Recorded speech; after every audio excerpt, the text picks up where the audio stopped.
If you ask a random Zelda fan what their favorite temple is, I would bet the most common answer is the Stone Tower Temple.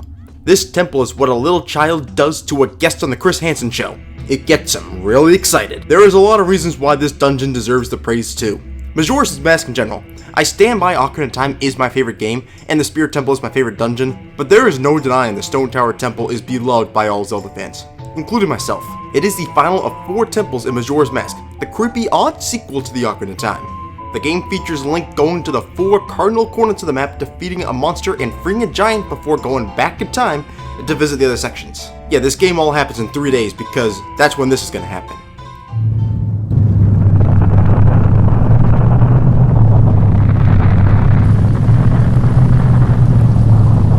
So going back in time is needed, and key actions like saving the giants is carried over. After completing a forest, fire, and water level, or I guess this game's a little different as it's like a swamp, ice, and water factory, we then go to the creepy canyon. It's like a place where the dead can keep living or some shit. It honestly is actually pretty creepy. I made a video where Dead Hand was quite creepy for an E for Everyone game, and then Nintendo just decided to take it up like a whole bunch of notches with this Inca Canyon level. I'm not complaining though, because I do like a variety of levels in games, and this game thrives on that. The temple for this section is atop the Stone Tower, a place where those can ascend when they have moved on. It's pretty heavy, so it's good that the temple atop of all that meets up to the major buildup. And that it does, being one of the most complex, involved, greatest temples in the entire series. So why is it known as one of the greatest dungeons in Zelda games? Hell, one of the best levels periods. Let's dive into the topic now. As mentioned, Majora's Mask is just a creepy game in general. Like in just 3 days, you're going to get squashed by the most terrifying moon in existence. You're also cursed to wear masks transforming into different creatures. Like, listen to this.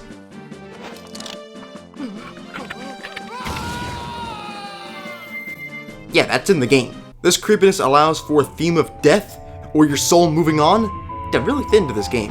And that is what the Stone Tower is hinting at. One of the themes of the tower, it was built to climb up to the heavens and be a peaceful transfer for those moving on. The canyon below it features all these dead creatures, and all just seem to be kind of waiting here for their chance to climb the Stone Tower. Like, this is a deep theme and topic for a damn kids game, but honestly I like it. Having something other than your standard forest, fire, and water temple, I think is really neat. And the theme of moving on is a reality that just we have in life. It's just a thing. And honestly, it can lead to an awesome theme as a level. Sure, maybe it is dark and maybe it's just too real, but dang it, I like the mix-up that this theme brings. Ocarina of Time kinda did this with the Shadow Temple being associated with the graveyard and all stuff, but Majora's Mask takes it to a whole nother step to where those people in the graveyards go. It makes it unique from the previous game, and honestly, it's great. And when you enter the dungeon, it does the most important thing about a Zelda dungeon extremely well. It has amazing puzzles that sum up the game. The last of the main dungeons for a Zelda game is always in a unique position. It is still allowed whatever theme it wants to, and it's not like the last level, which is like some typical Ganon-based level or something, but the player already has the tools and knowledge that the entire game is going to provide you. The Stone Tower Temple probably utilizes this potential the best. The temple mainly uses light-based puzzles, as I guess everyone makes it as far as seeing the light. Ironically, the light doesn't actually work perfectly all the time, like reflecting off this mirrors is kind of annoying, but that is still one of the main puzzles for this section of the game. But there is so much more you gotta add to that list. Like right off the bat, you're pulling off all your masks where you play the song that clones yourself, which is apparently just some kind of empty shell that moved on, which, goddamn, this is getting creepier. The entire first half, there is a room for the Goron Link, the Zora Link, and the Deku Link.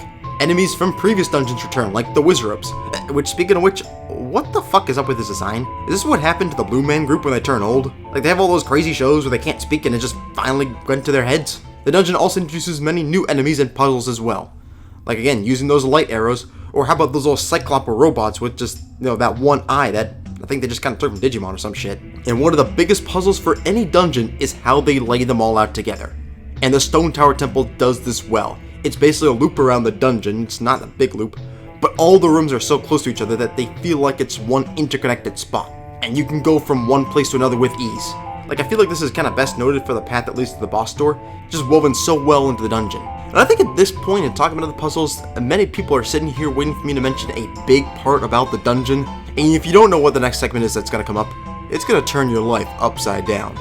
Actually though, because if you hit one of those red gems like the one in front of the dungeon, you flip the entire fucking dungeon upside down. And just like that, this dungeon becomes a whole other level of complex. You basically play through it like you normally would, you get that light arrow, you get a hint that you can flip the dungeon, so you go outside, you hit the gem, Links get dropped into some kind of mirror world thing, and then you play the same exact dungeon, but with everything flipped. I love when the layout is utilized as a puzzle where you have to solve it as well, and never will a dungeon top what this did.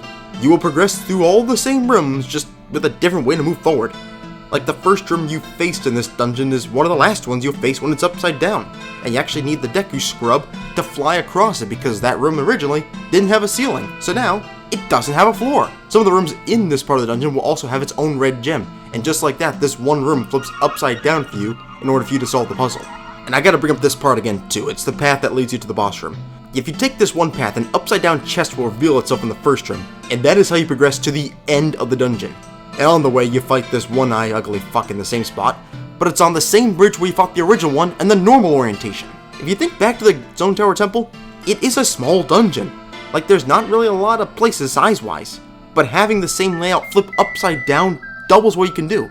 And actually, for how creatively they do it too, it like more than doubles than what you can do. I think when people say the Stone Tower Temple is the best temple, this is the primary reason. And sure, again, this is just people's opinion, but I think we all have to agree, it's a very strong opinion. So after possibly the most epic dungeon that Zelda has ever given us, are you ready for the boss battle? As is kinda cool. Twin Mold is the final boss of the Stone Tower Temple. It is 2 giant worms in a random sand room that you, honestly I don't really know how you actually get here, you just kinda fall through a hole or something. And you must slash its head or tail to defeat it. With them being so giant and Link looking as tiny as my diggling, you must wonder how that is possible. Well, you just gotta wear the Giant's Mask, silly.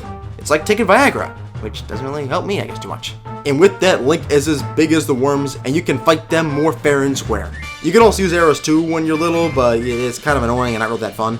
The mask also gone right before this final boss too, and is only used in this chamber. Like, you're forced to only use it in this one chamber. Like, I feel like the design team was going for like this epic massive fight between these worms and Link, when in reality you just kind of get big and start hacking and slashing away. The fight doesn't feel as special as other Zelda boss fights do, and it's kind of a letdown after such an epic dungeon.